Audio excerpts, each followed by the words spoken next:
আজ আপনাদেরকে দেখাবো কিভাবে একটি মা মুরগি তার বাচ্চাদেরকে তার কোলের নিচে জড়িয়ে ধরে থাকে। আপনারা বোধহয় দেখতে পাচ্ছেন এই বাচ্চা মুরগিটা একটু দূরে রয়েছে, কিন্তু মায়ের পেটের নিচে দুটো মুরগির ছানা এখনও রয়ে গিয়েছে। ওই যে মাথা দেখা যাচ্ছে, বেরিয়ে আসলো।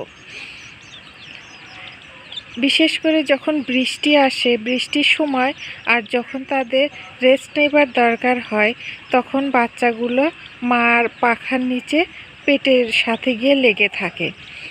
মা মুরগি এভাবে বাচ্চাদেরকে ঝড় বৃষ্টি থেকে, তারপর বিশ্রামের জন্য শরীরে হাত বুলিয়ে দেওয়াটাই বলা যেতে পারে, এভাবে আদর করে থাকে। মাটা চুপচাপ বসে রয়েছে, বাচ্চাগুলো তার পাখার নিচে। এরা থাকবে বেশ কিছুক্ষণ। তাদের ঘরে ঢুকবার সময় হয়ে যাচ্ছে, সেই জন্য তারা চলে গেল বাড়ির ভিতরে।